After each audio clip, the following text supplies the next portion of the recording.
ಅಮ್ಮ ಅಮ್ಮ ಎಲ್ಲಿದ್ದೀರಾ? ನಾನು ನಿಮಗೋಸ್ಕರ ಏನು ತಂದಿದ್ದೇನೆ ನೋಡಿ. ಸಂಜಯ್ ಅಮ್ಮನ ಕೋಣೆಯೊಳಗೆ ಬರುತ್ತಾ ಕೈಯಲ್ಲಿ 2 ಟಿಕೆಟ್ ಹಿಡಿದುಕೊಂಡು ಅಲ್ಲಾಡಿಸುತ್ತಾ ಹೇಳಿದನು. ಮಗನ ಮಾತು ಕೇಳಿ ಹೂವಿನ ಮಾಲೆ ಕಟ್ಟುತ್ತಿದ್ದ ಕಾವೇರಮ್ಮ ದೃಷ್ಟಿ ಮೇಲೆ ಮಾಡಿ ಹೇಳಿದರು. ಅದೇನು ಮಗನೇ, ನೀವು ತುಂಬ ದಿನಗಳಿಂದ ಗಂಗಾ ಸ್ನಾನ ಮಾಡಲು ಹೋಗಬೇಕೆಂದು ಹೇಳುತ್ತಿದ್ರಿ. ನಾನು ಈಗ ನಿಮ್ಮನ್ನು ಗಂಗಾ ಸ್ನಾನಕ್ಕೆ ಕರೆದುಕೊಂಡು ಹೋಗುತ್ತೇನೆ. ಈ ವರ್ಷ ಕುಂಭಮೇಳ ನಡೆಯುತ್ತದೆ. ನಾನು ನಿಮ್ಮನ್ನು ಕುಂಭಮೇಳಕ್ಕೆ ಕರೆದುಕೊಂಡು ಹೋಗಬೇಕೆಂದು ರೈಲ್ವೆ ಟಿಕೆಟ್ ತೆಗೆದುಕೊಂಡು ಬಂದಿದ್ದೇನೆ. ಮಗನ ಮಾತನ್ನು ಕೇಳಿ ಕಾವೇರಮ್ಮ ಆಶ್ಚರ್ಯಗೊಂಡರು ಮತ್ತು ಅವರ ಕಣ್ಣಿನಲ್ಲಿ ಆನಂದದ ಬೆಳಕು ಮಿನುಗುತ್ತಿತ್ತು. ಕುಂಭಮೇಳ? ಅರೆ, ನೀನು ನಿಜವಾಗಿಯೂ ನನ್ನನ್ನು ಕುಂಭಮೇಳಕ್ಕೆ ಕರೆದುಕೊಂಡು ಹೋಗುತ್ತಿದ್ದೀಯಾ? ನೀನು ಸತ್ಯ ಹೇಳುತ್ತಿದ್ದೀಯಲ್ಲವೇ? ಮಗನೇ, ನನಗೆ ನಂಬಿಕೆಯೇ ಬರುತ್ತಿಲ್ಲ. ಅಯ್ಯೋ ಅಮ್ಮ, ನಾನು ಸುಳ್ಳು ಹೇಳುತ್ತಿಲ್ಲ. ಇಲ್ಲಿ ನೋಡು, ನಿನ್ನ ಕಣ್ಣೆದುರು ಟಿಕೆಟ್ ಇದೆ. ಈಗ ನೀನು ಹೊರಡಲು ತಯಾರಿ ಮಾಡಿಕೊ. ಏನೇನು ಸಾಮಾನುಗಳು ಬೇಕು ನೀನು ನನಗೆ ಮೊದಲೇ ತಿಳಿಸು. 5 ದಿನಗಳ ನಂತರ ಹೋಗುತ್ತಿದ್ದೇವೆ. ಮಗ, ನೀನು ಚೆನ್ನಾಗಿರು. ಗಂಗಾ ಸ್ನಾನ ಮಾಡಿದರೆ ನನಗೆ ಮೋಕ್ಷ ಸಿಗುತ್ತದೆ. ಒಳ್ಳೆಯದು ಮಗ. ಯಾರು ಹೋಗುತ್ತಿದ್ದೇವೆ? ಎಲ್ಲರೂ ಹೋಗುತ್ತಿದ್ದೇವಲ್ಲ? ಕಾವೇರಮ್ಮ ಮುಗುಳ್ನಗುತ್ತಾ ಮಗನಿಗೆ ಕೇಳಿದರು. ಇಲ್ಲಮ್ಮ, ಎಲ್ಲರೂ ಹೋಗಿ ಅಲ್ಲಿ ಏನು ಮಾಡೋದು? ನಿನಗೆ ಗೊತ್ತಾ ಕುಂಭಮೇಳದಲ್ಲಿ ಎಷ್ಟು ಜನಸಂದಣಿ ಇರುತ್ತದೆಂದು? ಎಲ್ಲರನ್ನೂ ಕರೆದುಕೊಂಡು ಹೋದರೆ ಸಂಭಾಳಿಸುವುದು ತುಂಬ ಕಷ್ಟ. ನಾನು 2 ಟಿಕೆಟ್ ತೆಗೆದುಕೊಂಡು ಬಂದಿದ್ದೇನೆ, ನನಗೆ ಮತ್ತು ನಿಮಗೆ. ಮಗನ ಮಾತು ಕೇಳಿ ಕಾವೇರಮ್ಮನವರ ದೃಷ್ಟಿ ಅವರ ಸೊಸೆಯ ಕಡೆ ಹೋಯಿತು. ಮಗನ ಜೊತೆ ನಾನು ಒಬ್ಬಳೇ ಹೋದರೆ ನನ್ನ ಸೊಸೆ ಬೇಜಾರು ಮಾಡಿಕೊಳ್ಳುವುದಿಲ್ಲವೇ ಎಂದುಕೊಂಡರು ಮತ್ತು ಮಗನಿಗೆ ಹೇಳಿದರು. ಮಗ, ಈ ವಯಸ್ಸಿನಲ್ಲಿ ನೀನು ನನ್ನನ್ನು ಒಬ್ಬನೇ ಹೇಗೆ ಸಂಭಾಳಿಸುವೆ? ಮನೆಯಲ್ಲಿ ನಾನು ಹೇಗೋ ನನ್ನ ಕೆಲಸವನ್ನು ಮಾಡಿಕೊಂಡು ಹೋಗುತ್ತೇನೆ. ಆದರೆ ಹೊರಗಡೆ ಹೋದಾಗ ನನಗೆ ಏಳುವುದು ಕುಳಿತುಕೊಳ್ಳುವುದು ಕಷ್ಟವಾಗಬಹುದು. ನನಗೆ ಗಳಿಗೆಗೊಮ್ಮೆ ಸಹಾಯ ಬೇಕಾಗಬಹುದು. ಆಗ ಅವರ ಸೊಸೆ ಗೀತಾ ಹೇಳಿದಳು. ಅಯ್ಯೋ ಅಮ್ಮ, ಅವರು ಕರೆದುಕೊಂಡು ಹೋಗುತ್ತಿದ್ದಾರೆ ಅಂದ ಮೇಲೆ ಅವರು ನಿಮ್ಮನ್ನು ನೋಡಿಕೊಳ್ಳುತ್ತಾರೆ. ಅಷ್ಟಕ್ಕೂ ನಾವು ಎಲ್ಲಿಗಾದರೂ ಹೋಗುತ್ತಿರುತ್ತೇವೆ. ನಾವು ಇನ್ನೊಮ್ಮೆ ಯಾವಾಗಲಾದರೂ ಹೋಗುತ್ತೇವೆ. ಕುಂಭಮೇಳ ಕೆಲವು ವರ್ಷಗಳ ನಂತರ ಮತ್ತೆ ಬರುತ್ತದೆ. ಆಗ ಕಾವೇರಮ್ಮ ಹೇಳಿದರು. ಮಗಳೇ, ಸಂಜಯನಿಗೆ ನನ್ನನ್ನು ನೋಡಿಕೊಳ್ಳುವುದು ಕಷ್ಟವಾಗಬಹುದು. ಅದಕ್ಕೆ ಸಂಜಯ್ ನಗುತ್ತಾ ಹೇಳಿದ. ಅಮ್ಮ, ನಿಮಗೆ ನಿಮ್ಮ ಮಗನ ಮೇಲೆ ನಂಬಿಕೆ ಇಲ್ಲವೇ? ನೀನು ಚಿಕ್ಕಂದಿನಲ್ಲಿ ನನ್ನನ್ನು ಹೇಗೆ ನೋಡಿಕೊಳ್ಳುತ್ತಿದ್ದೀಯೋ ಹಾಗೆ ನಾನು ನಿನ್ನನ್ನು ನೋಡಿಕೊಳ್ಳುತ್ತೇನೆ. ಎಂದಿಗೂ ನಿನ್ನ ಕೈ ಬಿಡುವುದಿಲ್ಲ. ಕುಂಭಮೇಳವನ್ನು ನೀನು ಖುಷಿಯಿಂದ ನೋಡಬಹುದು. ಸಂಜಯ್ನ ಮಾತು ಕೇಳಿ ಎಲ್ಲರೂ ನಕ್ಕರು ಮತ್ತು ಕಾವೇರಮ್ಮನಿಗೆ ಸಮಾಧಾನವಾಯಿತು. ಅವರು ತುಂಬ ವರ್ಷಗಳಿಂದ ಆಸೆಪಟ್ಟಿದ್ದು ಪೂರ್ತಿಗೊಳ್ಳುತ್ತಿತ್ತು. ಎಷ್ಟೋ ಸಲ ಸಂಜಯನಿಗೆ ಹೇಳಿದ್ದರು, ಸಾಯೋ ಮೊದಲು ಒಮ್ಮೆ ನನ್ನನ್ನು ಕುಂಭಮೇಳಕ್ಕೆ ಕರೆದುಕೊಂಡು ಹೋಗಿ ಸ್ನಾನ ಮಾಡಿಸು. ಕುಂಭಮೇಳಕ್ಕೆ ಕರೆದುಕೊಂಡು ಹೋಗಲು ಆಗದಿದ್ದರೆ ಒಮ್ಮೆ ಹರಿದ್ವಾರಕ್ಕಾದರೂ ಕರೆದುಕೊಂಡು ಹೋಗು. ಒಮ್ಮೆ ಗಂಗಾ ಸ್ನಾನ ಮಾಡಿದರೆ ನನ್ನ ಕೊನೆಯ ಆಸೆ ಪೂರ್ತಿಗೊಳ್ಳುತ್ತದೆ. ಆದರೆ ದಿನಗಳು ಕಳೆಯುತ್ತಿದ್ದವು, ಮಾತು ಹಾಗೆ ಉಳಿದಿತ್ತು. ಈಗ ಸಂಜಯ್ ಸ್ವತಃ ತಾನೇ ಕಾವೇರಮ್ಮನನ್ನು ಗಂಗಾ ಸ್ನಾನಕ್ಕೆ ಕರೆದುಕೊಂಡು ಹೋಗುತ್ತಿದ್ದಾನೆ. ಕಾವೇರಮ್ಮನವರ ಮನಸ್ಸು ಆನಂದದಿಂದ ಕುಣಿಯುತ್ತಿತ್ತು. ಮಗ ಮತ್ತು ಸೊಸೆಗೆ ತುಂಬು ಹೃದಯದಿಂದ ಆಶೀರ್ವಾದ ಮಾಡಿದರು. ಅವರು ಹರಿದ್ವಾರಕ್ಕೆ ಹೋಗಲು ಟ್ರೈನಿನಲ್ಲಿ ಕುಳಿತುಕೊಂಡಿದ್ದರು. ಪ್ರಯಾಣ ಮಾಡುವಾಗ ಅವರಿಗೆ ಸ್ವಲ್ಪ ಕಷ್ಟವಾಗುತ್ತಿತ್ತು. 2 ದಿನ ಮತ್ತು 1 ರಾತ್ರಿಯ ಪ್ರಯಾಣವಾಗಿತ್ತು. ಅವರು ಪದೇ ಪದೇ ಮಗನ ಕೈಯನ್ನು ಹಿಡಿದುಕೊಂಡು ಬಾತ್ರೂಮಿಗೆ ಹೋಗುತ್ತಿದ್ದರು. ರೈಲ್ವೆ ಅಲ್ಲಾಡುವಾಗ ಅವರ ಹೆಜ್ಜೆಗಳು ತಪ್ಪುತ್ತಿದ್ದವು. ಕೈಗಳು ಹಿಡಿತಕ್ಕೆ ಸಿಗದೆ ಜಾರುತ್ತಿದ್ದವು. ಹಾಗೋ ಹೀಗೋ ಕಷ್ಟಪಟ್ಟು ಸೀಟಿನಲ್ಲಿ ಬಂದು ಕುಳಿತುಕೊಳ್ಳುತ್ತಿದ್ದರು. ಅಮ್ಮ, ನಿಮ್ಮನ್ನು ನೀವು ಸಂಭಾಳಿಸಿಕೊಳ್ಳಿ. ಈಗಷ್ಟೇ ಟ್ರೈನ್ ಬಿಟ್ಟಿದ್ದಾರೆ. ಇನ್ನೂ ತುಂಬ ದೂರ ಹೋಗುವುದಿದೆ. ಆಯಿತು ಮಗನೇ, ಆದರೆ ವಯಸ್ಸಾಯ್ತಲ್ಲ, ಕೈಕಾಲುಗಳು ಹಿಡಿತಕ್ಕೆ ಸಿಗುತ್ತಿಲ್ಲ ಎಂದು ಕಾವೇರಮ್ಮ ಅಸಹಾಯಕರಾಗಿ ಹೇಳಿದರು. ಏನು ತೊಂದರೆ ಇಲ್ಲ ಬಿಡಮ್ಮ, ನಾನಿದ್ದೇನೆ. ನಾನು ಎಲ್ಲವನ್ನೂ ನಿಭಾಯಿಸುತ್ತೇನೆ. ಮಗನ ಮಾತು ಕೇಳಿ ಕಾವೇರಮ್ಮನ ಕಣ್ಣು ಮಮತೆಯ ಕಣ್ಣೀರಿನಿಂದ ತುಂಬಿ ಬಂತು. ರಾತ್ರಿ ಸಮಯದಲ್ಲಿ ಗದ್ದಲದಿಂದ ಕಾವೇರಮ್ಮನವರಿಗೆ ನಿದ್ದೆ ಬರಲಿಲ್ಲ. ಅವರು ಯೋಚನೆಯಲ್ಲಿ ಮುಳುಗಿದರು. ನನ್ನ ಮಗನಿಗೆ ನಾನು ತೊಂದರೆ ಕೊಡುತ್ತಿದ್ದೇನೆ. ಅವನು ರಾತ್ರಿ ಪೂರ್ತಿ ಎಚ್ಚರವಾಗಿಯೇ ಇದ್ದಾನೆ. ಗಂಗಾಜಲವನ್ನು ಮನೆಗೆ ತರಿಸಿಕೊಂಡು ಹಾಕಿಕೊಂಡರೂ ನಡೆಯುತ್ತಿತ್ತು. ನನಗೆ ಈಗ ಅರ್ಥವಾಗುತ್ತಿದೆ. ಸಂಜೆ ಏಕೆ ಗಂಗಾ ಸ್ನಾನಕ್ಕೆ ಕರೆದುಕೊಂಡು ಹೋಗು ಎಂದಾಗ ನನ್ನ ಮಾತನ್ನು ತಳ್ಳಿ ಹಾಕುತ್ತಿದ್ದನು ಎಂದು. ಹೀಗೆ ದೇವರ ಸ್ಮರಣೆ ಮಾಡುತ್ತಾ ಹೇಗೋ ಪ್ರಯಾಣವನ್ನು ಪೂರ್ತಿ ಮಾಡಿದ್ದರು. ರೈಲ್ವೆ ನಿಂತಿತ್ತು. ಪ್ಲಾಟ್ಫಾರ್ಮ್ನಲ್ಲಿ ಜನರು ಕಿಕ್ಕಿರಿದು ತುಂಬಿದ್ದನ್ನು ನೋಡಿದ ಕಾವೇರಮ್ಮ ಸುಸ್ತಾಗಿ ಹೋದರು. ಸಂಜಯ್ ಚೀಲವನ್ನು ಹೆಗಲ ಮೇಲೆ ಹಾಕಿಕೊಂಡು ಒಂದು ಕೈಯಲ್ಲಿ ಕಾವೇರಮ್ಮನನ್ನು ಹಿಡಿದುಕೊಂಡು ರೈಲ್ವೆ ಸ್ಟೇಷನ್ ಹೊರಗಡೆ ಕರೆದುಕೊಂಡು ಬಂದನು. ಅದೇ ಸಮಯದಲ್ಲಿ ಮಳೆ ತುಂಬ ಬಂದು ಚಳಿಯ ವಾತಾವರಣವಿತ್ತು. ಕಾವೇರಮ್ಮ ಹೇಳಿದರು. ಮಗ, ನನಗೆ ತುಂಬ ಚಳಿಯಾಗುತ್ತಿದೆ. ಈ ವಾತಾವರಣ ಇವತ್ತೇ ಕೆಡಬೇಕಿತ್ತೇ? ಯಾವಾಗ ಸರಿ ಹೋಗುತ್ತದೆಯೋ ಗೊತ್ತಿಲ್ಲ. ಅಮ್ಮನ ಮಾತು ಕೇಳಿ ಸಂಜಯ್ ಹೇಳಿದ. ಅಮ್ಮ, ಸ್ವಲ್ಪ ಸಮಯ ಸ್ಟೇಷನ್ನಲ್ಲಿ ಕುಳಿತುಕೊಳ್ಳೋಣ. ವಾತಾವರಣ ಸರಿ ಹೋದ ನಂತರ ಹೊರಗೆ ಹೋಗೋಣ. ಸ್ವಲ್ಪ ಸಮಯದ ನಂತರ ಸಂಜಯ್ ಎದ್ದು ಎಲ್ಲಿಗೂ ಹೋದನು. ಬರುವಾಗ ಅವನ ಕೈಯಲ್ಲಿ 2 ಚಹಾ ಲೋಟ ಮತ್ತು ಬಿಸಿ ಬಿಸಿ ಪಕೋಡ ತುಂಬಿದ ಕವರ್ ಕೈಯಲ್ಲಿತ್ತು. ಅಮ್ಮ ಮಗ ಇಬ್ಬರು ಅಲ್ಲೇ ಕುಳಿತುಕೊಂಡು ನಿಧಾನವಾಗಿ ಚಹಾ ಕುಡಿದು ಪಕೋಡ ತಿಂದರು. ಸ್ವಲ್ಪ ಸಮಯದ ನಂತರ ಕಾವೇರಮ್ಮನವರಿಗೆ ನಿದ್ದೆ ಬಂದಿತ್ತು. ಅವರು ಕುಳಿತಲ್ಲೇ ಕಣ್ಣು ಮುಚ್ಚಿದ್ದರು. 1 ಗಂಟೆಯ ನಂತರ ಮಳೆ ನಿಂತಿತ್ತು. ಸೂರ್ಯ ಮೋಡದ ಮರೆಯಿಂದ ಹೊರಬಂದನು. ಮಳೆಯಿಂದಾಗಿ ಸ್ಟೇಷನ್ನಲ್ಲಿ ತುಂಬಿದ ಜನ ಈಗ ಖಾಲಿಯಾಗತೊಡಗಿದರು. ಅಮ್ಮ ಮಗ ಇಬ್ಬರು ಒಂದು ಆಟೋ ರಿಕ್ಷಾದಲ್ಲಿ ಕುಂಭಮೇಳ ನಡೆಯುವ ಜಾಗಕ್ಕೆ ಹೋದರು. ಆಟೋ ರಿಕ್ಷಾದವನು ಕುಂಭಮೇಳದ ಶುರುವಿನಲ್ಲಿ ಅವರನ್ನು ಬಿಟ್ಟನು. ಗಂಗಾ ಘಾಟ್ ತಲುಪಲು ಸುಮಾರು 1.5 ಕಿಲೋಮೀಟರ್ ನಡೆದುಕೊಂಡು ಹೋಗಬೇಕಿತ್ತು. ಕಾವೇರಮ್ಮ ಬೀಳುತ್ತಾ ಏಳುತ್ತಾ ಕಷ್ಟಪಟ್ಟು 1 ಗಂಟೆಯ ನಂತರ ಅವರು ಗಂಗಾ ಘಾಟ್ ತಲುಪಿದಾಗ ಅವರಿಗೆ ಕ್ಯಾಂಪ್ನಲ್ಲಿ ಒಂದು ಜಾಗ ಸಿಕ್ಕಿತ್ತು. ಸಂಜಯ್ ತಾವು ತಂದ ಸಾಮಾನುಗಳನ್ನು ಇಟ್ಟು ಕಾವೇರಮ್ಮನವರ ಕೈ ಹಿಡಿದುಕೊಂಡು ಗಂಗಾ ಸ್ನಾನ ಮಾಡಲು ಕರೆದುಕೊಂಡು ಹೋದನು. ಕಾವೇರಮ್ಮನವರು ತಮ್ಮ ಜೀವನದಲ್ಲಿ ಇಷ್ಟು ಜನಸಂದಣಿಯನ್ನು ನೋಡಿರಲಿಲ್ಲ. ಕೆಲವು ಕಡೆ ಲೌಡ್ ಸ್ಪೀಕರ್ ಗದ್ದಲ ಕೇಳಿಸುತ್ತಿತ್ತು, ಕೆಲವು ಕಡೆ ಭಜನೆ ನಡೆಯುತ್ತಿತ್ತು, ಗಂಗಾಮಾತೆಯ ಜೈಕಾರ ಕೇಳಿಸುತ್ತಿತ್ತು, ಕೆಲವು ಕಡೆ ಸಾಧು ಸಂತರ ಪ್ರವಚನ ನಡೆಯುತ್ತಿತ್ತು. ಮುಂದೆ ಹೋದರೆ ಜೋಕಾಲಿ ಆಟದ ಸಾಮಾನುಗಳ ಅಂಗಡಿ, ಸ್ವೀಟ್ ಅಂಗಡಿ, ಧಾರ್ಮಿಕ ಪುಸ್ತಕಗಳ ಅಂಗಡಿ ಮತ್ತು ಫೋಟೋಗಳ ಅಂಗಡಿ. ಎಲ್ಲ ಜಾತಿ ಮತ್ತು ಧರ್ಮಗಳ ಜನರನ್ನು ನೋಡಿ ಕಾವೇರಮ್ಮನವರಿಗೆ ತಾವು ಯಾವುದೋ ಬೇರೆ ಜಗತ್ತಿಗೆ ಬಂದಿದ್ದೇವೆ ಎಂದು ಅನಿಸುತ್ತಿತ್ತು. ಇದನ್ನೆಲ್ಲ ನೋಡುತ್ತಾ ಮಗ ಸಂಜಯ್ನ ಕೈಯನ್ನು ಗಟ್ಟಿಯಾಗಿ ಹಿಡಿದುಕೊಂಡಿದ್ದರು. ಸಂಜಯ್ ಜನರನ್ನು ಆ ಕಡೆ ಈ ಕಡೆ ಸರಿಸುತ್ತಾ ದಾರಿ ಮಾಡಿಕೊಂಡು ಕಾವೇರಮ್ಮನನ್ನು ಗಂಗಾ ನದಿಯ ದಡಕ್ಕೆ ಕರೆದುಕೊಂಡು ಬಂದಿದ್ದನು. ಇಲ್ಲಿಯೂ ತುಂಬ ಜನಸಂದಣಿ ಇತ್ತು. ಸಂಜಯ್ ಅಮ್ಮನ ಕೈ ಹಿಡಿದುಕೊಂಡು ಗಂಗಾ ಸ್ನಾನ ಮಾಡಿಸಿದನು ಮತ್ತು ತಾನು ಸ್ನಾನ ಮಾಡಿದನು. ಗಂಗಾ ನದಿಯಲ್ಲಿ ಹೂ ಮತ್ತು ಪ್ರಸಾದ ಬಿಟ್ಟರು. ಕಾವೇರಮ್ಮನವರ ಮನಸ್ಸು ತುಂಬಿ ಬಂದಿತ್ತು. ಅವರ ತುಂಬ ದಿನಗಳ ಆಸೆ ಪೂರ್ತಿಗೊಂಡಿತ್ತು. ಖುಷಿಯಿಂದಾಗಿ ಅವರ ಕಣ್ಣಲ್ಲಿ ನೀರು ಬಂದಿತ್ತು. ಕೈ ಜೋಡಿಸಿ ಗಂಗಾಮಾತೆಯಲ್ಲಿ ಪ್ರಾರ್ಥಿಸಿದರು. ಗಂಗಾಮಾತೆ, ಎಲ್ಲ ತಾಯಂದಿರಿಗೂ ಸಂಜಯನಂಥ ಮಗನನ್ನು ಕರುಣಿಸು. ಅವನಿಂದಾಗಿ ನಾನು ಇಂದು ನಿನ್ನ ದರ್ಶನ ಭಾಗ್ಯವನ್ನು ಪಡೆದೆ. ಹೀಗೆ ಹೇಳಿ ಅವರು ಸ್ವಲ್ಪ ಗಂಗಾಜಲವನ್ನು ಬಾಟ್ಲಿಯಲ್ಲಿ ತುಂಬಿಕೊಂಡರು ಮತ್ತು ಪುನಃ ಗಂಗಾಮಾತೆಯ ದರ್ಶನ ಸಿಗುತ್ತದೆಯೋ ಇಲ್ಲವೋ ಗೊತ್ತಿಲ್ಲ ಎಂದು ಹೇಳುತ್ತಾ ಗಂಗಾಮಾತೆಗೆ ಪುನಃ ನಮಸ್ಕಾರ ಮಾಡಿದರು. ಸಂಜಯ್ ಅಮ್ಮನಿಗೆ ಮೇಳ ಸುತ್ತಿಸಿದನು ಮತ್ತು ಊಟ ತಿಂಡಿ ಕೊಡಿಸಿದನು. ನಂತರ ಕಾವೇರಮ್ಮ ಹೇಳಿದರು, ಮಗ, ನಾನು ತುಂಬ ಸುಸ್ತಾಗಿದ್ದೇನೆ. ನನ್ನಿಂದ ಮುಂದೆ ನಡೆಯಲು ಸಾಧ್ಯವಿಲ್ಲ. ಸಂಜಯ್ ಅಮ್ಮನನ್ನು ಕ್ಯಾಂಪಿಗೆ ವಾಪಸ್ ಕರೆದುಕೊಂಡು ಬಂದು ಹೇಳಿದನು, ಅಮ್ಮ, ನೀನು ಇಲ್ಲಿ ಆರಾಮ್ ತೆಗೆದುಕೋ, ನಾನು ಸುತ್ತಾಡಿಕೊಂಡು ಬರುತ್ತೇನೆ.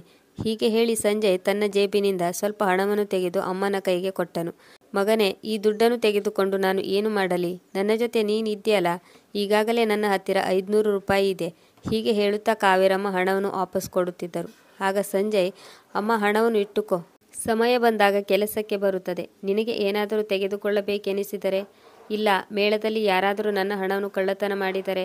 ಸಂಜಯ್ ಹೀಗೆ ಹೇಳಿದ ಮೇಲೆ ಕಾವೇರಮ್ಮನವರು ಹಣವನ್ನು ತೆಗೆದುಕೊಂಡರು. ಮತ್ತು ಇಂತಹ ಮೇಳಗಳಲ್ಲಿ ಕಳ್ಳರು ಕಾಯುತ್ತಿರುತ್ತಾರೆ ಮತ್ತು ಯಾರಾದರೂ ಸಿಕ್ಕಿದರೆ ಅವರನ್ನು ಯಾಮಾರಿಸಿ ಹಣವನ್ನು ದೋಚುತ್ತಾರೆ. ಅದು ಗೊತ್ತೇ ಆಗುವುದಿಲ್ಲ ಎಂದುಕೊಂಡರು. ನಂತರ ಸಂಜಯ್ ತನ್ನ ಬ್ಯಾಗನ್ನು ತೆಗೆದುಕೊಂಡು ಹೋದನು ಮತ್ತು ಕಾವೇರಮ್ಮ ತಮ್ಮ ಬ್ಯಾಗನ್ನು ಇಟ್ಟುಕೊಂಡು ಚಾದರ ಹೊದ್ದುಕೊಂಡು ಕುಳಿತುಕೊಂಡರು. ಇಂದು ಅವರ ಮನಸ್ಸಿಗೆ ತುಂಬ ಸಂತೋಷವಾಗಿತ್ತು. ಸಂಜಯ್ ಅವರನ್ನು ತುಂಬ ಕಾಳಜಿಯಿಂದ ನೋಡಿಕೊಂಡಿದ್ದನು. ಅಲ್ಲಿ ಕುಳಿತುಕೊಳ್ಳುತ್ತಿದ್ದಂತೆ ಕಾವೇರಮ್ಮನಿಗೆ ನಿದ್ದೆ ಹತ್ತಿತ್ತು. ಅವರು ಅಲ್ಲೇ ಮಲಗಿ ನಿದ್ದೆ ಮಾಡಿದರು. ಅವರು ಕಣ್ಣು ಬಿಟ್ಟಾಗ ಸಂಜೆಯಾಗುತ್ತಿತ್ತು.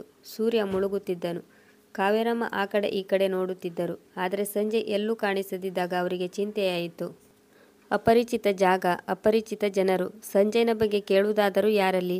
ನಂತರ ಅವರು ತಮ್ಮ ಸಾಮಾನುಗಳನ್ನು ತಡಕಾಡುತ್ತಾ ನೋಡಿಕೊಂಡರು. ಎಲ್ಲ ಸುರಕ್ಷಿತವಾಗಿತ್ತು. ನಂತರ ಸೀರೆಗೆ ಕಟ್ಟಿಕೊಂಡ ಹಣವನ್ನು ನೋಡಿದರು. ಅದು ಕೂಡ ಸುರಕ್ಷಿತವಾಗಿತ್ತು. ಕ್ಯಾಂಪಿನಿಂದ ಹೊರಗಡೆ ಬಂದು ಸುತ್ತಮುತ್ತಲೂ ತಮ್ಮ ಮಗನನ್ನು ಹುಡುಕುತ್ತಿದ್ದರು. ಆಗ ಎದುರಿಗೆ ಜನರ ಗುಂಪು ಓಡಿ ಬರುತ್ತಿರುವುದನ್ನು ನೋಡಿ ಅವರಿಗೆ ಆಶ್ಚರ್ಯವಾಯಿತು. ಜನರು ಜೋರಾಗಿ ಕೂಗುವುದು, ಕರೆಯುವುದು ಕೇಳಿಸುತ್ತಿತ್ತು. ಅವರಿಗೆ ಏನೆಂದೂ ಅರ್ಥವಾಗಲಿಲ್ಲ. ನಂತರ ಗೊತ್ತಾಯಿತು, ಮೇಳದಲ್ಲಿ ಆನೆಯೊಂದು ಗಲಾಟೆ ಮಾಡಿದ್ದರಿಂದ ಅಲ್ಲಲ್ಲಿ ಕಾಲ್ತುಳಿತ ಉಂಟಾಗಿ ಕಾಲ್ತುಳಿತಕ್ಕೆ ಸಿಕ್ಕಿ ಕೆಲವು ಜನರು ಮೃತಪಟ್ಟಿದ್ದಾರೆ ಮತ್ತು ಕೆಲವು ಜನರನ್ನು ಆಸ್ಪತ್ರೆಗೆ ಸೇರಿಸಲಾಗಿದೆ ಎಂದು ತಿಳಿದು ಬಂದಿತ್ತು. ಇದನ್ನು ತಿಳಿದ ಕಾವೇರಮ್ಮನವರಿಗೆ ಏನು ಮಾಡಬೇಕೆನ್ನುವುದೇ ಗೊತ್ತಾಗಲಿಲ್ಲ. ಅವರಿಗೆ ಜೀವ ಬಾಯಿಗೆ ಬಂದಂತಾಗಿತ್ತು. ನನ್ನ ಮಗ ಸಂಜಯ್ ಈ ಜನಸಂದಣಿಯಲ್ಲಿ ಸಿಕ್ಕಿ ಹಾಕಿಕೊಂಡಿರಬಹುದೇ? ಇಲ್ಲ ಇಲ್ಲ, ಹೀಗೆ ಆಗಲಿಕ್ಕಿಲ್ಲ. ಹೀಗೆ ಅಂದುಕೊಳ್ಳುತ್ತಾ ಕಾವೇರಮ್ಮ ಒಬ್ಬ ಯಾತ್ರಿಕನಿಗೆ ಕೇಳಿದರು, ಮಗ, ಈ ಘಟನೆ ಎಷ್ಟು ಗಂಟೆಗೆ ನಡೆದಿರುವುದು? ಆಗ ಯಾತ್ರಿಕ, ಅಮ್ಮ, ಸುಮಾರು 4 ಗಂಟೆಗೆ ನಡೆದಿರಬಹುದು. ಸಾಧು ಆನೆಯ ಮೇಲೆ ಕುಳಿತುಕೊಂಡು ಸ್ನಾನ ಮಾಡಲು ಹೋಗುತ್ತಿದ್ದನು. ಆಗ ಆನೆ ಗಲಾಟೆ ಮಾಡಿದ್ದರಿಂದ ಈ ರೀತಿಯಾಗಿದೆ. ಕೆಲವು ಜನ ಗಾಯಗೊಂಡವರನ್ನು ಆಸ್ಪತ್ರೆಗೆ ಕರೆದುಕೊಂಡು ಹೋಗಿದ್ದಾರೆ. ಮೃತಪಟ್ಟವರನ್ನು ಸರ್ಕಾರಿ ಗಾಡಿಯಲ್ಲಿ ಹಾಕಿಕೊಂಡು ಹೋಗುತ್ತಿದ್ದಾರೆ. ನಿಮ್ಮವರು ಯಾರಾದರೂ ಕಳೆದು ಹೋಗಿದ್ದಾರೆಯೇ ಎಂದು ಕೇಳಿದನು. ಇದನ್ನು ಕೇಳಿದ ಕಾವೇರಮ್ಮನ ಕಣ್ಣಲ್ಲಿ ನೀರು ಬಂದಿತ್ತು. ಅವರು ಅಳುತ್ತಾ ಹೇಳಿದರು, ನನ್ನ ಮಗ 1 ಗಂಟೆಗೆ ಜಾತ್ರೆಗೆ ಸುತ್ತಾಡಲು ಹೋದವನು ಇನ್ನೂ ಮರಳಿ ಬಂದಿಲ್ಲ. ಆ ವ್ಯಕ್ತಿ ಕೇಳಿದರು, ಅಮ್ಮ, ನಿಮ್ಮ ಹತ್ತಿರ ನಿಮ್ಮ ಮಗನ ಫೋಟೋ ಇದೆಯಾ? ನನ್ನ ಹತ್ತಿರ ಫೋಟೋ ಇಲ್ಲ. ಈಗ ನಾನು ಏನು ಮಾಡಲಿ ಎಂದು ಅಳುತ್ತಾ ಹೇಳಿದರು. ಅಮ್ಮ, ನೀವು ಅಳಬೇಡಿ, ಮುಂದೆ ಪೊಲೀಸ್ ಪೋಸ್ಟ್ ಇದೆ, ನೀವು ಅಲ್ಲಿ ಹೋಗಿ ತಿಳಿದುಕೊಳ್ಳಿ ಎಂದಾಗ ಕಾವೇರಮ್ಮ ತಮ್ಮ ಚಾದರ ಮಡಚಿ ಬ್ಯಾಗಿನಲ್ಲಿ ಹಾಕಿಕೊಂಡು ಬ್ಯಾಗನ್ನು ಎತ್ತಿಕೊಂಡು ಪೊಲೀಸ್ ಪೋಸ್ಟ್ ಕಡೆಗೆ ನಡುಗುತ್ತಾ ನಡೆದರು. ಹಾಗೋ ಹೀಗೋ ಕಷ್ಟಪಟ್ಟು ಪೊಲೀಸ್ ಪೋಸ್ಟ್ ತಲುಪಿದರು ಮತ್ತು ಅಳುತ್ತಾ ಹೇಳಿದರು, ನನ್ನ ಮಗ ಎಲ್ಲಿಯೂ ಕಾಣಿಸುತ್ತಿಲ್ಲ. ಆಗ ಒಬ್ಬ ಪೊಲೀಸ್ ಅವರ ಹತ್ತಿರ ಬಂದು, ಅಮ್ಮ ಧೈರ್ಯ ತಂದುಕೊಳ್ಳಿ, ಬನ್ನಿ ನನ್ನ ಜೊತೆ ಮೋಟಾರ್ ಸೈಕಲ್ ಮೇಲೆ ಕುಳಿತುಕೊಳ್ಳಿ. ಪೊಲೀಸರು ಕಾವೇರಮ್ಮನನ್ನು ಮೃತದೇಹಗಳನ್ನು ಇಟ್ಟಿರುವ ಜಾಗಕ್ಕೆ ಕರೆದುಕೊಂಡು ಹೋದರು. ಅಲ್ಲಿ ಅವರ ಮಗ ಇರಲಿಲ್ಲ. ಆಗ ಅವರಿಗೆ ಸ್ವಲ್ಪ ಸಮಾಧಾನವಾಯಿತು. ನಂತರ ಅವರನ್ನು ಗಾಯಾಳುಗಳನ್ನು ಸೇರಿಸಿರುವ ಆಸ್ಪತ್ರೆಗೆ ಕರೆದುಕೊಂಡು ಹೋದರು. ಅಲ್ಲಿ ಡಾಕ್ಟರ್ ಗಾಯಾಳುಗಳಿಗೆ ಚಿಕಿತ್ಸೆ ನೀಡುತ್ತಿದ್ದರು. ಅಲ್ಲಿಯೂ ಅವರ ಮಗ ಕಾಣಿಸಲಿಲ್ಲ. ಅವನು ಮೇಳದಿಂದ ವಾಪಸ್ ಬಂದಿರಲ್ಲ. ಅಲ್ಲಿ ಅವನು ನನ್ನನ್ನು ಹುಡುಕುತ್ತಿರಬಹುದು. ಅವನು ತೊಂದರೆಗೆ ಸಿಕ್ಕಿ ಹಾಕಿಕೊಂಡಿರಬಹುದೇ, ಅವನು ನನಗೋಸ್ಕರ ಕಾಯುತ್ತಿರಬಹುದೇ ಎಂದುಕೊಳ್ಳುತ್ತಾ ಅವರು ಪೊಲೀಸ್ ಪೋಸ್ಟ್ನಲ್ಲಿ ತಮ್ಮ ಹೆಸರು ತಿಳಿಸಿ ಅವರಿಗೆ ತಮ್ಮ ಮಗ ಬಂದರೆ ಅವನನ್ನು ಅಲ್ಲೇ ಇರಿಸಿಕೊಳ್ಳುವಂತೆ ಹೇಳಿ ವಾಪಸ್ ಬಂದು ಕಾವೇರಮ್ಮ ಮೇಳದ ತುಂಬ ತಮ್ಮ ಮಗನನ್ನು ಹುಡುಕಿದರು. ಎಲ್ಲಿಯೂ ಅವನು ಸಿಗಲಿಲ್ಲ. ಪೊಲೀಸ್ ಪೋಸ್ಟ್ ಹತ್ತಿರ ನನ್ನ ಮಗ ನನ್ನನ್ನು ಕಾಯುತ್ತಿರಬಹುದು ಎಂದುಕೊಂಡು ಪುನಃ ಪೊಲೀಸ್ ಪೋಸ್ಟ್ಗೆ ಹೋಗಿ ವಿಚಾರಿಸಿದರು. ಅವರಿಗೆ ಅಲ್ಲಿ ತಮ್ಮನ್ನು ಹುಡುಕಿಕೊಂಡು ಯಾರೂ ಬಂದಿರಲಿಲ್ಲ ಎನ್ನುವ ವಿಷಯ ತಿಳಿಯಿತು. ಅವರು ಪುನಃ ಮೇಳಕ್ಕೆ ಹೋದರು. ಅಲ್ಲಿಯೂ ಅವರ ಮಗ ಸಿಗಲಿಲ್ಲ. ಹೀಗೆ ಅರ್ಧ ರಾತ್ರಿ ಕಳೆದಿತ್ತು. ಅಸಹಾಯಕ ಕಾವೇರಮ್ಮ ಮೇಳಕ್ಕೂ ಪೊಲೀಸ್ ಪೋಸ್ಟ್ಗೂ ತಿರುಗಾಡಿ ಸುಸ್ತಾಗಿದ್ದರು. ರಾತ್ರಿ 1 ಗಂಟೆಯಾಗಿತ್ತು. ಅವರ ಮಗನ ಸುಳಿವು ಎಲ್ಲೂ ಸಿಗಲಿಲ್ಲ. ಆಗ ಒಬ್ಬ ಪೊಲೀಸ್ ಬಂದು, ಅಮ್ಮ ನೀವು ಹೋಗಿ ಆರಾಮಿಗೆ ಕುಳಿತುಕೊಳ್ಳಿ, ನಿಮ್ಮ ಮಗ ಬಂದರೆ ನಾವು ನಿಮ್ಮ ಹತ್ತಿರ ಕಳಿಸುತ್ತೇವೆ. ಮಗನ ಅಗಲುವಿಕೆಯ ನೋವಿನಿಂದ ಕಂಗೆಟ್ಟ ಕಾವೇರಮ್ಮ ಭರವಸೆಯ ದೃಷ್ಟಿಯಿಂದ ಒಮ್ಮೆ ಆ ಕಡೆ ಒಮ್ಮೆ ಈ ಕಡೆ ತಮ್ಮ ಮಗನ ಬರುವಿಕೆಯನ್ನು ನೋಡುತ್ತಿದ್ದರು. ನಂತರ ಹಾಸಿಗೆ ಹಾಕಿಕೊಂಡು ಮಲಗಿದ್ದರು. ಆದರೆ ಅವರಿಗೆ ನಿದ್ದೆ ಬರಲಿಲ್ಲ. ನನ್ನ ಮಗ ಎಲ್ಲಿ ಹೋದನು? ಇಷ್ಟು ದೊಡ್ಡ ಜಾತ್ರೆಯಲ್ಲಿ ಅವನನ್ನು ನಾನು ಎಲ್ಲೆಂದು ಹುಡುಕಲಿ? ಇಲ್ಲಿ ಯಾರೂ ನನ್ನವರಿಲ್ಲ. ಸಂಜಯ್ ಬರದಿದ್ದರೆ ನಾನು ಒಬ್ಬಳೇ ಹೇಗೆ ಮನೆಗೆ ಹೋಗಲಿ? ನನ್ನ ಸೊಸೆ ಅವನ ಬಗ್ಗೆ ಕೇಳಿದರೆ ನಾನು ಏನೆಂದು ಉತ್ತರಿಸಲಿ? ಕಾವೇರಮ್ಮ ತಮ್ಮನ್ನು ತಾವೇ ಶಪಿಸಿಕೊಳ್ಳುತ್ತಿದ್ದರು. ತಾನು ಗಂಗಾ ಸ್ನಾನ ಮಾಡಬೇಕೆಂದು ಒತ್ತಾಯಿಸಿದ್ದೇ ತಪ್ಪಾಯಿತು. ನನ್ನ ಮಗ ಟಿಕೆಟ್ ತೆಗೆದುಕೊಂಡು ಬಂದಾಗ ನಾನು ಅದನ್ನು ನಿರಾಕರಿಸಬೇಕಿತ್ತು. ಟಿಕೆಟನ್ನು ವಾಪಸ್ ಮಾಡಬಹುದಿತ್ತು. ಇಷ್ಟು ದೊಡ್ಡ ಅನಾಹುತ ತಪ್ಪುತ್ತಿತ್ತು. ಈಗ ನನ್ನ ಮಗನನ್ನು ನಾನು ಎಲ್ಲಿ ಹುಡುಕಲಿ? ಕಾವೇರಮ್ಮ ತಮ್ಮ ಮಗನನ್ನು ಯಾರಾದರೂ ಕಳ್ಳರು ಯಾಮಾರಿಸಿ ಕರೆದುಕೊಂಡು ಹೋಗಿರಬಹುದೇ ಎಂದು ಯೋಚಿಸುತ್ತಿದ್ದರು. ನನ್ನ ಮಗ ತುಂಬ ಮುಗ್ಧ. ಅವನು ಬೇರೆಯವರನ್ನು ಬೇಗ ನಂಬುತ್ತಾನೆ. ಯಾರಾದರೂ ಅವನನ್ನು ಕೆಟ್ಟ ಕೆಲಸಕ್ಕೆ ಬಳಸಿಕೊಳ್ಳಲು ಪ್ರಜ್ಞೆ ತಪ್ಪಿಸಿ ಕರೆದುಕೊಂಡು ಹೋಗಿರಬಹುದು ಮತ್ತು ಅವನಲ್ಲಿರುವ ಹಣ, ಉಂಗುರ, ಸರ ಇದನ್ನೆಲ್ಲ ದೋಚಿಕೊಂಡು ಅವನನ್ನು ಎಲ್ಲಾದರೂ ಬಿಸಾಡಿ ಹೋಗಿರಬಹುದು. ಹೀಗೆ ಯೋಚಿಸಿ ಅವರು ಒಳಗೊಳಗೆ ನೊಂದು ಹೋಗಿದ್ದರು. ಅವರ ಮನಸ್ಸಿನಲ್ಲಿ ಹುಟ್ಟಿಕೊಳ್ಳುತ್ತಿರುವ ಆತಂಕಗಳಿಗೆ ಕೊನೆ ಇರಲಿಲ್ಲ. ಮರುದಿನ ಬೆಳಗಾಗುತ್ತಿದ್ದಂತೆ ಕಾವೇರಮ್ಮ ಸ್ನಾನ, ತಿಂಡಿ ಎಲ್ಲವನ್ನು ಮರೆತು ಸೀದಾ ಪೊಲೀಸ್ ಪೋಸ್ಟ್ಗೆ ಹೋದರು. ಪೊಲೀಸ್ ಪೋಸ್ಟ್ನಲ್ಲಿ ಒಂದೇ ದಿನಕ್ಕೆ ಕಾವೇರಮ್ಮ ಪರಿಚಿತರಾಗಿದ್ದರು. ಅವರನ್ನು ನೋಡುತ್ತಿದ್ದಂತೆ ಹೇಳಿದರು, ಬನ್ನಿ ಅಮ್ಮ, ನಿಮ್ಮ ಮಗ ಇನ್ನೂ ಬರಲಿಲ್ಲವೇ? ಅದಕ್ಕೆ ಕಾವೇರಮ್ಮ ಅಳುತ್ತಾ ಹೇಳಿದರು, ನಾನು ಅವನನ್ನು ಎಲ್ಲಿ ಹುಡುಕಲಿ? ನೀವೇ ಅವನನ್ನು ಹುಡುಕಿಕೊಡಿ. ಒಬ್ಬ ತಾಯಿಯ ಆಶೀರ್ವಾದ ನಿಮಗೆ ಸಿಗುತ್ತದೆ. ಕಾವೇರಮ್ಮ ಅತ್ತು ತುಂಬ ಕೆಟ್ಟ ಪರಿಸ್ಥಿತಿಗೆ ತಲುಪಿದ್ದರು. ನಂತರ ಪೊಲೀಸರು ಹೇಳಿದರು, ಅಮ್ಮ ನೀವು ಸಮಾಧಾನ ಮಾಡಿಕೊಳ್ಳಿ, ನಾವು ಏನಾದರೂ ಮಾಡುತ್ತೇವೆ. ಜಾತ್ರೆಯಲ್ಲಿ ನಿಮ್ಮ ಮಗನ ಬಗ್ಗೆ ಅನೌನ್ಸ್ಮೆಂಟ್ ಮಾಡುತ್ತೇವೆ. ನಿಮ್ಮ ಮಗ ಜಾತ್ರೆಯಲ್ಲಿ ಎಲ್ಲಾದರೂ ಇದ್ದರೆ ಬೇಗ ಬರುತ್ತಾರೆ. ನಿಮ್ಮ ಹೆಸರು ಮತ್ತು ಅಡ್ರೆಸ್ ತಿಳಿಸಿ ಹೋಗಿ. ಸ್ನಾನ ಪೂಜೆ ಮಾಡಿ ತಿಂಡಿ ತಿಂದು ರೆಸ್ಟ್ ಮಾಡಿ. ನಿಮ್ಮ ಮಗ ಬೇಗ ಸಿಗುತ್ತಾನೆ. ನೀವು ದೇವರಲ್ಲಿ ನಂಬಿಕೆ ಇಟ್ಟುಕೊಳ್ಳಿ. ಈಗ ಪೊಲೀಸರಿಗೂ ಕಾವೇರಮ್ಮನ ಮೇಲೆ ಕಾಳಜಿ ಉಂಟಾಗಿತ್ತು. ದುಃಖಿಸುತ್ತಾ ಅಳುತ್ತಾ ಅಸಹಾಯಕ ಕಾವೇರಮ್ಮ ವಾಪಸ್ ಮೇಳಕ್ಕೆ ಬಂದಿದ್ದರು ಮತ್ತು ಗಂಗಾ ಸ್ನಾನ ಮಾಡಿ ಭಕ್ತಿಪೂರ್ವಕವಾಗಿ ಗಂಗಾ ಮಾತೆಯಲ್ಲಿ ಕೇಳಿಕೊಂಡರು. ಗಂಗಾ ಮಾತೆ, ನನ್ನ ಮಗ ಸಂಜಯ್ ಎಲ್ಲೇ ಇದ್ದರೂ ಕ್ಷೇಮವಾಗಿ ಇರಲಿ. ಅವನೇ ನಿನ್ನ ದರ್ಶನ ಮಾಡಿಸಲು ನನ್ನನ್ನು ಇಲ್ಲಿಗೆ ಕರೆದುಕೊಂಡು ಬಂದಿದ್ದಾನೆ. ಈಗ ಅವನು ನನ್ನ ಕೈ ಬಿಟ್ಟು ಎಲ್ಲಿಗೆ ಹೋಗಿದ್ದಾನೋ ಈ ಮುದುಕಿಗೆ ಗೊತ್ತಿಲ್ಲ. ದೇವರೇ, ನಾನೇನು ಮಾಡಲಿ? ನೀನೇ ಏನಾದರೂ ಚಮತ್ಕಾರ ಮಾಡು. ನನ್ನ ಕಳೆದು ಹೋಗಿರೋ ಮಗ ವಾಪಸ್ ಸಿಗುವಂತೆ ಮಾಡು. ತಿರುಗಿ ಮನೆಗೆ ಹೋಗಿ ಸೊಸೆಗೆ ಮುಖ ತೋರಿಸುವಂತೆ ಮಾಡು ಎಂದು. ಪೂಜೆ ಅರ್ಚನೆಯ ನಂತರ ಕಾವೇರಮ್ಮ ಹೋಗಿ ಬರುವವರನ್ನು ಆಸೆಯ ಕಣ್ಣುಗಳಿಂದ ನೋಡುತ್ತಿದ್ದರು. ಎಲ್ಲಾದರೂ ಸಂಜಯ ಕಾಣಿಸುತ್ತಾನ ಎಂದು ದೂರದವರೆಗೆ ದೃಷ್ಟಿ ಹಾಯಿಸುತ್ತಿದ್ದರು. ಗಂಗಾ ತೀರದಲ್ಲಿ ಕುಳಿತು ಸಂಜೆಯಾಗಿತ್ತು. ಈಗ ಕಾವೇರಮ್ಮನಿಗೆ ಹೊಟ್ಟೆ ಹಸಿಯುತ್ತಿತ್ತು. ಅವರು ನಿನ್ನೆ ರಾತ್ರಿಯಿಂದ ಏನೂ ತಿಂದಿರಲಿಲ್ಲ. ಒಂದು ಹನಿ ನೀರನ್ನು ಕುಡಿದಿರಲಿಲ್ಲ. ನಂತರ ಅವರು ಯೋಚಿಸಿದರು, ತಾನು ಊಟ ತಿನ್ನದೆ ಕಾಯಿಲೆ ಬಿದ್ದರೆ ನನ್ನ ಮಗನನ್ನು ಹೇಗೆ ಹುಡುಕುವುದು? ಅವನನ್ನು ಹುಡುಕಬೇಕೆಂದರೆ ನಾನು ಆರೋಗ್ಯವಾಗಿರಬೇಕು. ಇಲ್ಲದಿದ್ದರೆ ಇಲ್ಲಿ ಯಾರು ನನ್ನನ್ನು ನೋಡಿಕೊಳ್ಳುವವರು? ಹೀಗೆ ಯೋಚಿಸುತ್ತಾ ಅವರು ಒಂದು ಹೋಟೆಲ್ಗೆ ಹೋಗಿ ಆಲೂಗಡ್ಡೆ ಪಲ್ಯ ಮತ್ತು 2 ರೊಟ್ಟಿ ತಿಂದು ನೀರು ಕುಡಿದರು. ಅವರ ಹೊಟ್ಟೆ ಸ್ವಲ್ಪ ಸಮಾಧಾನವಾಯಿತು ಮತ್ತು ತಮ್ಮ ಮಗನಿಗೋಸ್ಕರ 4 ರೊಟ್ಟಿ ಕಟ್ಟಿಕೊಂಡರು. ಸಂಜಯ್ ಸಿಕ್ಕಿದರೆ, ಅವನು ಹಸಿವಿನಿಂದ ಕಂಗಾಲಾಗಿದ್ದರೆ ಅವನಿಗೆ ಕೊಡಬಹುದು ಎಂದು. ಮಗನನ್ನು ಹುಡುಕುತ್ತಾ ಕಾವೇರಮ್ಮ ಪುನಃ ಜಾತ್ರೆ ನಡೆಯುವ ಸ್ಥಳಕ್ಕೆ ಬಂದಿದ್ದರು. ಅಲ್ಲಿಂದ ಪೊಲೀಸ್ ಪೋಸ್ಟ್ಗೆ ಹೋಗಿ ಪುನಃ ವಿಚಾರಿಸಿದರು. ಅಲ್ಲಿ ಅವರಿಗೆ ನಿರಾಸೆ ಕಾದಿತ್ತು. ನೋಡುತ್ತಾ ದಿನ ಕಳೆದಿದ್ದವು. ಜಾತ್ರೆ ಸಮಯ ಮುಗಿದು ಜಾತ್ರೆ ಖಾಲಿಯಾಗುತ್ತಾ ಬಂದಿತ್ತು. ಆದರೆ ಸಂಜಯನ ಸುಳಿವು ಮಾತ್ರ ಸಿಗಲಿಲ್ಲ. ಪೊಲೀಸರು ಕಾವೇರಮ್ಮನಿಗೆ, ನಿಮ್ಮ ಮಗ ಇನ್ನೂ ವಾಪಸ್ ಬರುವಂತೆ ಕಾಣುತ್ತಿಲ್ಲ. ನೀವು ಆದಷ್ಟು ಬೇಗ ಮನೆಗೆ ಹೋದರೆ ಒಳ್ಳೆಯದು ಎಂದರು. ಇದನ್ನು ಕೇಳಿದ ಕಾವೇರಮ್ಮನವರಿಗೆ ದುಃಖ ಮತ್ತೆ ಉಮ್ಮಳಿಸಿ ಬಂದಿತ್ತು. ಅವರು ಹೇಳಿದರು, ಇಷ್ಟು ದೂರದಿಂದ ನಾನು ಹೇಗೆ ಒಬ್ಬಳೆ ಮನೆಗೆ ಹೋಗಲಿ? ನಾನು ಯಾವತ್ತೂ ಒಬ್ಬಳೆ ಹೋದವಳಲ್ಲ. ಹೀಗೆ ಹೇಳುತ್ತಾ ಕಾವೇರಮ್ಮನವರ ಧ್ವನಿ ಕ್ಷೀಣಿಸಿತ್ತು. ಸರಿ, ಹಾಗಾದರೆ ನಿಮ್ಮ ಮನೆಯ ಫೋನ್ ನಂಬರ್ ಕೊಡಿ. ನಿಮ್ಮ ಮನೆಯಿಂದ ಯಾರಾದರೂ ಬಂದು ನಿಮ್ಮನ್ನು ಕರೆದುಕೊಂಡು ಹೋಗುವರು. ಆಗ ಕಾವೇರಮ್ಮ ಹೇಳಿದರು, ನನ್ನನ್ನು ಯಾರು ಕರೆದುಕೊಂಡು ಹೋಗಲು ಬರುತ್ತಾರೆ? ಮನೆಯಲ್ಲಿ ನನ್ನ ಸೊಸೆ ಒಬ್ಬಳೇ ಇರುವುದು. ಅವಳು ಒಬ್ಬಳೇ ಹೇಗೆ ಬರುತ್ತಾಳೆ? ನಿಮ್ಮ ಸೊಸೆ ಬೇರೆ ಯಾರಾದರೂ ಸಂಬಂಧಿಕರನ್ನು ಕರೆದುಕೊಂಡು ಬರುತ್ತಾರೆ. ನೀವು ಯಾರದ್ದಾದರೂ ನಂಬರ್ ಹೇಳಿ ಎಂದರು. ಕಾವೇರಮ್ಮ ತುಂಬ ಯೋಚಿಸಿದರು. ಆದರೆ ಅವರಿಗೆ ಆ ಪರಿಸ್ಥಿತಿಯಲ್ಲಿ ಯಾರ ನಂಬರ್ ಕೂಡ ನೆನಪಿಗೆ ಬರಲಿಲ್ಲ. ಆತಂಕದ ಸಮಯದಲ್ಲಿ ಮನುಷ್ಯರಿಗೆ ನೆನಪಿನ ಶಕ್ತಿ ಕಡಿಮೆಯಾಗುತ್ತದೆ. ಹಾಗೆ ವಯಸ್ಸಾದ ಮೇಲೆ ನೆನಪಿನ ಶಕ್ತಿ ಕಳೆದುಕೊಳ್ಳುತ್ತೇವೆ. ಕಾವೇರಮ್ಮನವರಿಗೆ ಹಾಗೆ ಆಗಿತ್ತು. ಅವರಿಗೆ ಯಾವ ನಂಬರ್ ಕೂಡ ನೆನಪಿಗೆ ಬರಲಿಲ್ಲ. ತಮ್ಮ ಅಸಹಾಯಕತೆಗೆ ಅವರ ಕಣ್ಣಲ್ಲಿ ಕಣ್ಣೀರು ಬಂದಿತ್ತು. ಅಷ್ಟರಲ್ಲಿ ಒಬ್ಬ ವ್ಯಕ್ತಿ ಪೊಲೀಸ್ ಪೋಸ್ಟ್ನ ಎದುರುಗಡೆಯಿಂದ ಪಾಸಾಗಿ ಹೋಗುತ್ತಿದ್ದರು. ಅವರ ದೃಷ್ಟಿ ಅಳುತ್ತಾ ಕುಳಿತಿರುವ ಕಾವೇರಮ್ಮನವರ ಕಡೆ ಹೋಯಿತು. ಅವರು ಬಂದು ಕಾವೇರಮ್ಮ ಅಳುತ್ತಿರುವ ಕಾರಣವನ್ನು ಕೇಳಿದರು. ಪೊಲೀಸರು ಇರುವ ವಿಷಯವನ್ನು ಹೇಳಿದರು. ಪೊಲೀಸರ ಮಾತನ್ನು ಕೇಳಿದ ಆ ವ್ಯಕ್ತಿ, ನಾನು ಆ ಕಡೆ ಹೋಗುತ್ತಿದ್ದೇನೆ. ನೀವು ಅಮ್ಮನನ್ನು ನನ್ನ ಜೊತೆ ಕಳುಹಿಸಿ. ನಾನು ಸಂಜೆ 6 ಗಂಟೆ ಟ್ರೈನಿಗೆ ಹೋಗುತ್ತಿದ್ದೇನೆ. ನಿಮಗೆ ಒಪ್ಪಿಗೆ ಇದ್ದರೆ ನಾನು ಅವರನ್ನು ಕರೆದುಕೊಂಡು ಹೋಗುತ್ತೇನೆ ಮತ್ತು ಅಲ್ಲಿಂದ ಅವರ ಊರಿಗೆ ಹೋಗುವ ಬಸ್ಸನ್ನು ಹತ್ತಿಸುತ್ತೇನೆ. ಅವರು ಆರಾಮಾಗಿ ಊರನ್ನು ತಲುಪುತ್ತಾರೆ. ಪೊಲೀಸರು ಅಪರಿಚಿತ ವ್ಯಕ್ತಿಯ ಜೊತೆಗೆ ಕಾವೇರಮ್ಮನನ್ನು ಕಳುಹಿಸಲು ನಿರ್ಧರಿಸಿದರು. ಅವರ ವಿಳಾಸ, ಫೋನ್ ನಂಬರ್ ತೆಗೆದುಕೊಂಡರು. ಕಾವೇರಮ್ಮ ಅಪರಿಚಿತ ವ್ಯಕ್ತಿಯ ಜೊತೆಗೆ ಹೊರಟರು. ಆದರೆ ಮನಸ್ಸಿನ ಮೂಲೆಯಲ್ಲಿ ಒಂದು ಹೆದರಿಕೆ ಇತ್ತು. ಇವನು ಕಳ್ಳ ಅಥವಾ ಡಕಾಯಿತನಾಗಿರಬಹುದೇ ಎಂದು. ಆದರೆ ಅವನನ್ನು ನಂಬುವ ವಿನಃ ಅವರಿಗೆ ಬೇರೆ ದಾರಿ ಇರಲಿಲ್ಲ. ಇಲ್ಲದಿದ್ದರೆ ಎಷ್ಟು ದಿನ ಅಂತ ಅಪರಿಚಿತ ಜಾಗದಲ್ಲಿ ಇರುವುದು?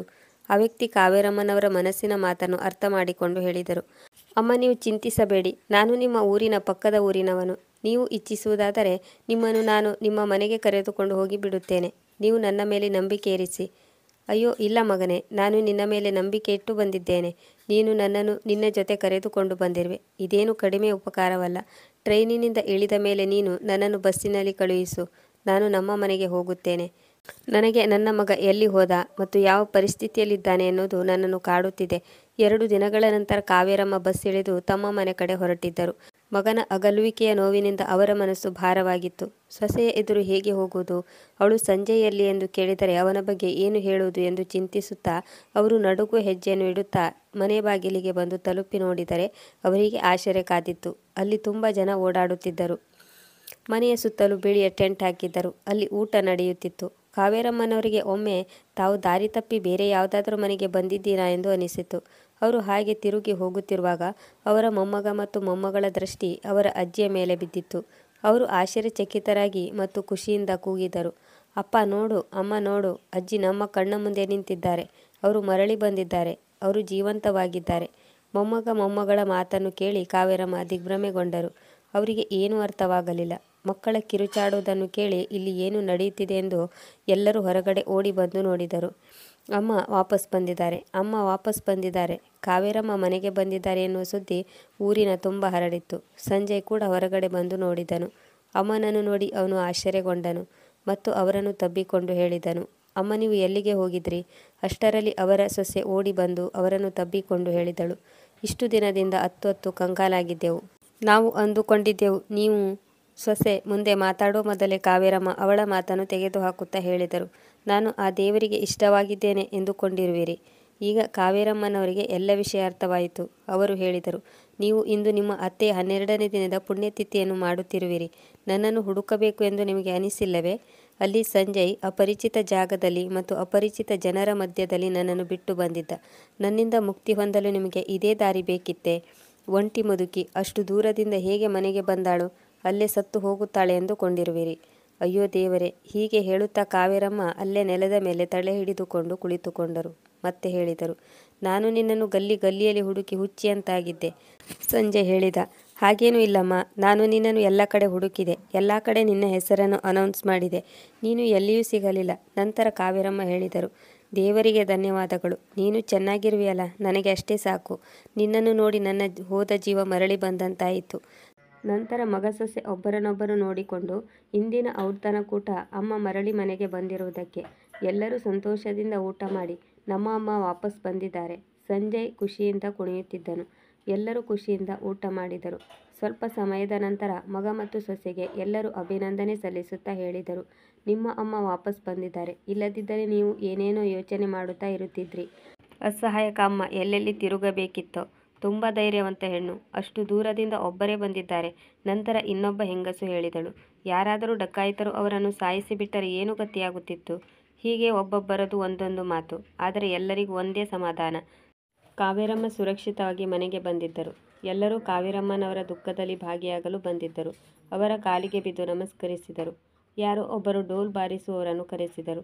ಡೋಲ್ ಬಾರಿಸುತ್ತಾ ಎಲ್ಲರೂ ಡ್ಯಾನ್ಸ್ ಮಾಡುತ್ತಿದ್ದರು. ಮನೆಯ ವಾತಾವರಣ ಪೂರ್ತಿ ಬದಲಾಗಿತ್ತು. ಕಾವೇರಮ್ಮನವರು ಸಹ ಮಗನು ಸುರಕ್ಷಿತವಾಗಿರುವುದನ್ನು ನೋಡಿ ಎಲ್ಲವನ್ನೂ ಮರೆತು ಬಿಟ್ಟಿದ್ದರು. ದೇವರು ಅವರ ಪ್ರಾರ್ಥನೆಯನ್ನು ಈಡೇರಿಸಿದನು. ದೇವರಲ್ಲಿ ಅವರ ನಂಬಿಕೆ ಇನ್ನಷ್ಟು ಹೆಚ್ಚಾಯಿತು. ಸಂಬಂಧಿಕರು, ನೆರೆಹೊರೆಯವರು ಊಟ ತಿಂಡಿ ತಿಂದು ತಮ್ಮ ತಮ್ಮ ಮನೆಗೆ ಹೋದರು. ಕಾವೇರಮ್ಮ ಮತ್ತು ಮಗ, ಸೊಸೆ ಎಲ್ಲರೂ ತಮ್ಮ ತಮ್ಮ ಕೋಣೆಗೆ ಹೋಗಿ ಮಲಗಿಕೊಂಡರು. ತುಂಬ ದಿನಗಳ ನಂತರ ಕಾವೇರಮ್ಮ ಇಂದು ನಿಶ್ಚಿಂತೆಯಿಂದ ಮಲಗಿ ಆರಾಮಾಗಿ ನಿದ್ದೆ ಮಾಡಿದ್ದರು. ಆದರೆ ಅವರಿಗೆ ಅರ್ಧ ರಾತ್ರಿಯಲ್ಲಿ ಇದ್ದಕ್ಕಿದ್ದಂತೆ ಎಚ್ಚರವಾಗಿ ಬಾಯಾರಿಕೆಯಾಯಿತು. ಆಗ ಅವರು ಎದ್ದು ನೀರು ಕುಡಿಯಲು ಹೋದರು. ಅವರ ಮಗನ ಕೋಣೆಯ ದೀಪ ಉರಿಯುತ್ತಿತ್ತು ಮತ್ತು ಮೆಲ್ಲಗೆ ಮಾತನಾಡುವ ಶಬ್ದ ಕೇಳಿಸುತ್ತಿತ್ತು. ಇವರು ಇಷ್ಟು ರಾತ್ರಿಯಲ್ಲಿ ಎದ್ದು ಏನು ಮಾಡುತ್ತಿರಬಹುದು ಎನ್ನುವ ಕುತೂಹಲದಿಂದ ಕಾವೇರಮ್ಮ ತಮ್ಮ ಮಗನ ರೂಮಿನ ಕಡೆಗೆ ಹೋದರು. ಮಗ ಸೊಸೆಯರ ಮಾತುಗಳನ್ನು ಕೇಳಿ ಅವರ ಕಿವಿಯನ್ನು ಅವರೇ ನಂಬದಾದರು. ಅವರ ಸೊಸೆ ಮಗನಿಗೆ ಹೇಳುತ್ತಿದ್ದಳು, ನೀವು ಹೇಳಿದ್ರಿ ಅಮ್ಮನನ್ನು ಎಂತಹ ಜಾಗದಲ್ಲಿ ಬಿಟ್ಟು ಬರುತ್ತೇನೆಂದರೆ ಅವರು ಪುನಃ ಮನೆಗೆ ಬರಬಾರದು, ಅವರಿಂದ ನಿನಗೆ ಸದಾಕಾಲ ಮುಕ್ತಿ ಸಿಗಬೇಕು ಎನ್ನುತ್ತಿದ್ರಲ್ಲ. ಈಗ ನೋಡಿದರೆ ನಿಮ್ಮಮ್ಮ ಸ್ವಲ್ಪ ದಿನಗಳಲ್ಲೇ ಮನೆಗೆ ಬಂದಿದ್ದಾರೆ. ಇದಕ್ಕೆ ಸಂಜಯ್ ಹೇಳಿದ, ಅಮ್ಮನನ್ನು ಕುಂಭಮೇಳದಲ್ಲಿ ಜನಸಂದಣಿ ನೂಕು ನುಗ್ಗಲು ಇರುವ ಜಾಗದಲ್ಲಿ ಬಿಟ್ಟು ಬಂದಿದ್ದೆ. ಆದರೆ ಅವರು ಮನೆಗೆ ಮರಳಿ ಬರುತ್ತಾರೆಂದುಕೊಂಡಿರಲಿಲ್ಲ. ಅವರು ಅಂತಹ ಜಾಗದಿಂದ ಇಷ್ಟು ದೂರ ಮನೆಗೆ ವಾಪಸ್ ಬಂದಿದ್ದಾರೆ. ಆದರೆ ಅವರು ಮರಳಿ ಬಂದಿರುವುದು ಒಳ್ಳೆಯದೇ ಆಯಿತು. ನಾನು ಅವರನ್ನು ಬಿಟ್ಟು ಬಂದಾಗಿನಿಂದ ನನ್ನ ಆತ್ಮ ನನ್ನನ್ನು ಧಿಕ್ಕರಿಸುತ್ತಿತ್ತು. ನಾನು ಅಮ್ಮನನ್ನು ಬಿಟ್ಟು ಬಂದು ತುಂಬ ದೊಡ್ಡ ತಪ್ಪು ಮಾಡಿದ್ದೆ. ನಾನು ದಿನಪೂರ್ತಿ ಯೋಚಿಸುತ್ತಿದ್ದೆ, ಅಮ್ಮ ಹಸಿವೆ ಬಾಯಾರಿಕೆಯಿಂದ ಎಲ್ಲೆಲ್ಲಿ ತಿರುಗುತ್ತಿದ್ದಾರೋ, ಅವರು ಬದುಕಿದ್ದಾರೋ ಇಲ್ಲವೋ ಎಂದು. ಅಮ್ಮ ನನ್ನ ಮೇಲೆ ವಿಶ್ವಾಸ ಇಟ್ಟಿದ್ದರು. ಆದರೆ ನಾನು ಅವರಿಗೆ ದೊಡ್ಡ ವಿಶ್ವಾಸಘಾತ ಮಾಡಿದೆ.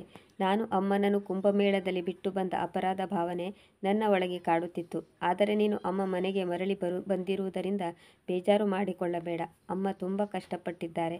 ಅವರು ಈಗಲಾದರೂ ಸುಖವಾಗಿರಲಿ. ಅಮ್ಮ ಮರಳಿ ಬಂದಿರುವುದು ಒಳ್ಳೆಯದಾಯಿತು. ನನಗೆ ಅಮ್ಮನನ್ನು ಸಾಯಿಸಿದ ಪಾಪ ತಟ್ಟುತ್ತಿತ್ತು. ದೇವರಿಗೆ ಕೋಟಿ ಕೋಟಿ ಧನ್ಯವಾದಗಳು. ಕಾವೇರಮ್ಮನವರಿಗೆ ಈ ಮಾತುಗಳನ್ನು ಕೇಳಿ ನಿಂತ ನೆಲ ಕಂಪಿಸಿದಂತೆ ಆಗುತ್ತಿತ್ತು. ಕುಂಭಮೇಳದಲ್ಲಿ ನಡೆದ ಎಲ್ಲ ಘಟನೆಗಳು ಅವರ ಕಣ್ಣ ಮುಂದೆ ಬರುತ್ತಿದ್ದವು. ನಾನು ಕುಂಭಮೇಳದಲ್ಲಿ ಎಲ್ಲ ಜಾಗದಲ್ಲಿ ಸುತ್ತಾಡಿದೆ. ನನ್ನ ಮಗನ ಹೆಸರು ಎಲ್ಲ ಕಡೆ ಕೇಳಿಸುತ್ತಿತ್ತು. ಆದರೆ ನನ್ನ ಹೆಸರು ಎಲ್ಲೂ ಕೇಳಿಸಲಿಲ್ಲ. ನನ್ನ ಮಗ ನನಗೆ ಎಷ್ಟೊಂದು ಸುಳ್ಳು ಹೇಳಿದ್ದಾನೆ. ನನ್ನಿಂದ ಮುಕ್ತಿ ಪಡೆಯಲೆಂದೇ ಅವನು ನನ್ನನ್ನು ಹರಿದ್ವಾರಕ್ಕೆ ಕರೆದುಕೊಂಡು ಹೋಗಿದ್ದನು. ನನ್ನಿಂದ ಇವರಿಗೆ ಇಷ್ಟೊಂದು ಕಷ್ಟವಾಗುತ್ತಿದೆಯಾ?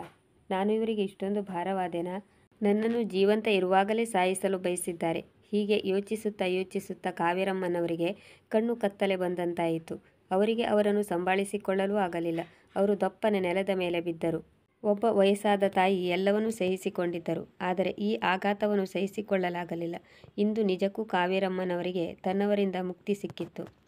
ಪ್ರಿಯ ವೀಕ್ಷಕರೇ, ಈ ಕತೆ ನಿಮಗೆ ಇಷ್ಟವಾಗಿದ್ದಲ್ಲಿ ಇದಕ್ಕೊಂದು ಲೈಕ್ ಕೊಡಿ, ಕಮೆಂಟ್ ಮಾಡಿ, ಶೇರ್ ಮಾಡಿ ಮತ್ತು ಸಬ್ಸ್ಕ್ರೈಬ್ ಮಾಡಿ. ಮುಂದಿನ ಕಥೆಯೊಂದಿಗೆ ಮತ್ತೆ ಭೇಟಿಯಾಗೋಣ. ಕತೆ ಕೇಳಿದ್ದಕ್ಕೆ ಧನ್ಯವಾದಗಳು.